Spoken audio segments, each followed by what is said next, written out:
Hey, this is John Linneball from John Linneball Tutoring, and here's my website, www.johnlinneballtutoring.com, and this is AP US History Video 16. Don't forget to like, share, and subscribe if you like this video, and you can always come to my website at www.johnlinneballtutoring.com, and if you don't like ads, try testpreparation.locals.com. Imitating the British. Great Britain had a profound influence on its North American colonies. British ideas that caught on in North America include religious toleration, self-government, other legal ideas, commerce, print culture, and Enlightenment thought, and we'll go through those in just a minute. Imitating the British continued. Colonists, especially the upper classes, imitated British culture. Colonies often had more contacts with Britain than the other colonies. The trade was with Britain rather than with the other colonies mostly, and the upper class sent their youth to Britain for school because they wanted their kids to be civilized and cultured and not like those woodsmen out in the woods or up in the hills. They wanted to be British and be upper class British. British household goods were popular in American colonies.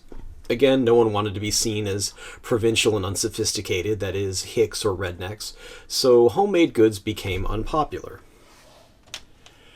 Shared culture by print. Colonists were highly literate, newspapers flourished.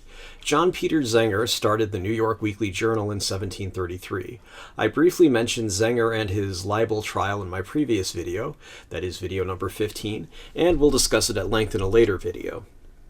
Benjamin Franklin took over the Pennsylvania Gazette in 1729, and by the time the American Revolution was underway, there were 40 weekly newspapers in the 13 American colonies. At first, these papers mostly just reprinted news from European papers, then local news was also placed in these papers to go with the news from Europe. And here we see an old Boston newsletter, which is published by authority. Isn't that wonderful? This is from 1704. All right, and we can see from the London Flying Post from December 2nd to 4th, 1703. So let's move on. Enlightenment values and Anglicanism from England. Enlightenment values were rationalism, depending upon natural laws and the scientific method, universal rights, equality for everyone, tolerance for everyone, and skepticism of supernatural occurrences. In a way, this is very similar to deism, which I discussed in the previous video, number 15. Anglicanism, the main church in the American colonies, that is also in video 15, in the 1600s and 1700s, the Church of England, Anglicanism basically, began to incorporate Enlightenment values into its teachings. There was a schism, meaning a split, a separation, between the conservative High Church and the liberal Low Church. William Laud, the Archbishop of Canterbury from 1633 to 1640, supported the High Church. Low Churchmen combined Enlightenment values with broad spirituality. Preachers were given latitude in matters of faith and practice, thus the Low Churchmen were often called latitudinarians. Boy, that's hard to pronounce. Latitudinarians.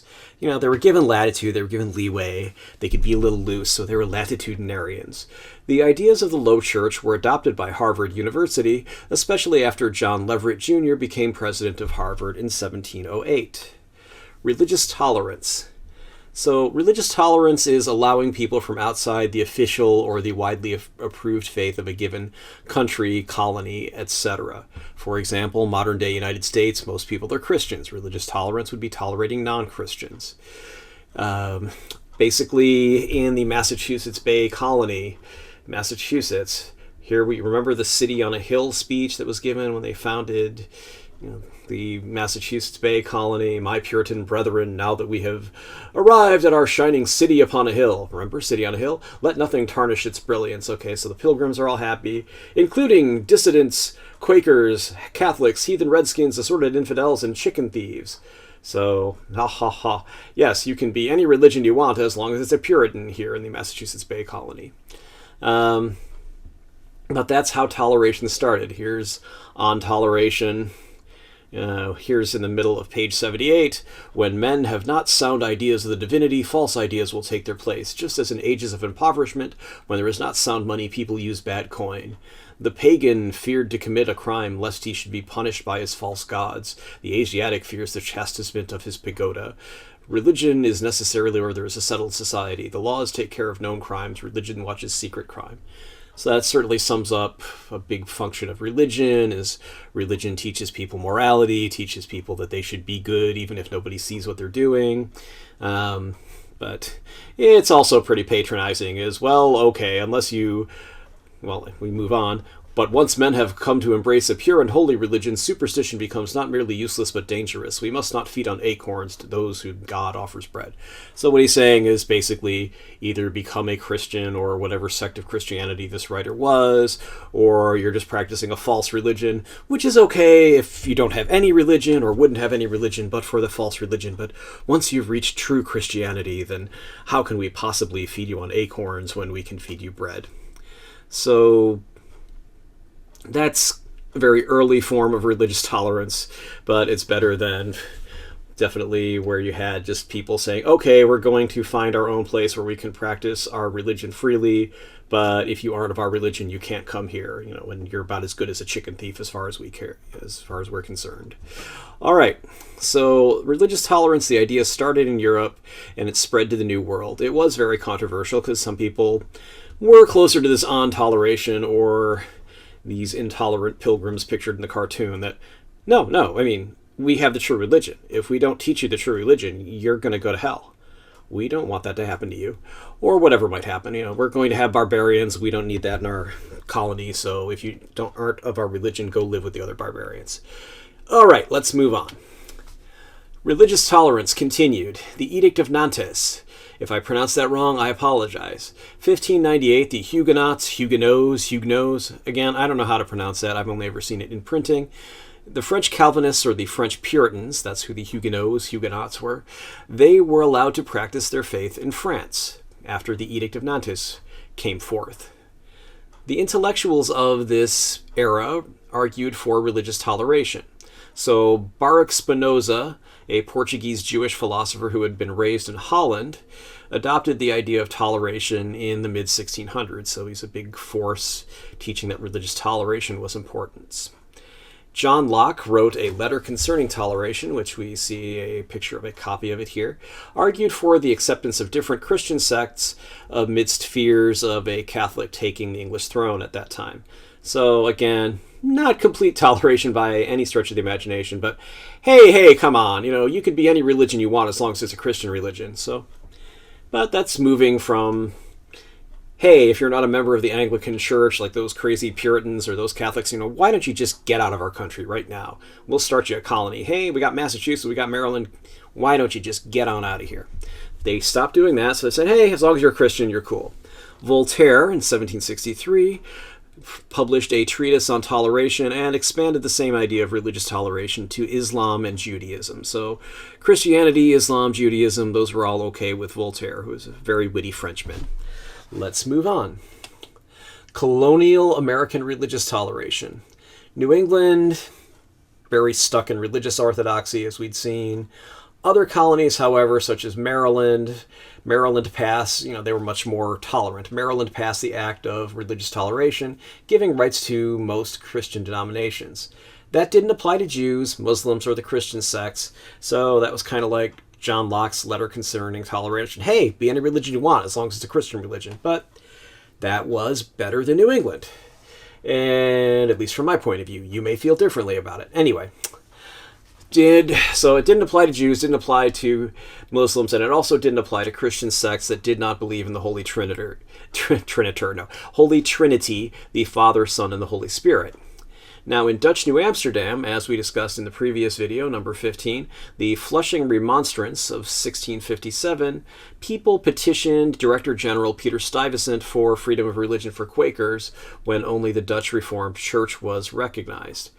So, again, this is a very small baby step towards religious toleration. Like, well, couldn't you be nice to the Quakers? They're nice people, and they're just visiting here, and they're just having their little meetings out in the woods, and would it be nice if they could have it in a church? But that resulted in the much bigger step of the First Amendment. So again, I'm having trouble talking here. Okay. Both the Act of Religious Toleration and the Flushing Remonstrance were early expressions of the idea behind freedom of religion. That is, the First Amendment. So we can see here, again, the postage stamp commemorating the Flushing Remonstrance from 1657 to 1957, and a law of Maryland concerning religion. That would be the Act of Religious Toleration. And here we have Barry Goldwater, 1960s American politician, who had this great statement: religious factions will go on imposing their will on others unless the decent people connected to them recognize that religion has no place in public policy. And Barry Goldwater was a hardcore conservative. He was too right-wing, did not get elected because people thought he was kind of a right-wing crazy person. But even he said, no, we do not want to have religion in public policy. So, because we don't want religious factions imposing their will on others. So, it went from being very liberal and, wow, that's a crazy idea, are you sure you want to do this, to something even the conservatives of the 1960s agreed with. Did you find this video useful? Please like it and subscribe to my channel. Neither action costs you anything. You'll be alerted about my new videos. Why do I care? It's simple. YouTube doesn't let me share any ad revenue unless I have 1,000 subscribers and 4,000 hours. That's 240,000 minutes of view time in a year. While many people are watching these, I don't have 4,000 hours of watch time. I also don't have 1,000 subscribers at this time. Do you want to see this without ads? Try joining my community at testpreparation.locals.com. If you have trouble, let me know. I'm still getting this up and running, so I want to see if it works. For the same reasons, you're not only welcome, but encouraged to share links to this video, put it in playlists, etc. I'm always happy to read and respond to constructive criticism or suggestions for the new videos. I reserve the right to delete comments from and block those who specialize in destructive criticism, trolls, or things that are off topic, spammers and disturbed people. You can also hire me for tutoring. I live in the San Francisco Bay Area, so I can actually come see you. Oh, come on, Nero, get out of my face here. Anyway, you can hire me for tutoring if you want. I live in the Bay Area, so we could meet with social distancing and everything we legally have to do. Or I can meet you anywhere, no matter where you live, if you want to do it by Zoom or some other video platform. On that note, thanks for watching, but why not stay tuned for my contact information and my little disclaimer at the end. So here we go. Contact information: Facebook, www.facebook.com/Linnebaugh Tutoring. Instagram, www.instagram.com, john.linneball.tutoring. Phone number, 415-623-4251. That's a cell phone, so you can also text me on it. Email, john@johnlinneball.com. Website, www.johnlinneball.com, www.johnlinneballtutoring.com. Testpreparation.locals.com, and mail is John Linneball Tutoring, 1859 Powell Street, number 109, San Francisco, California, 94133.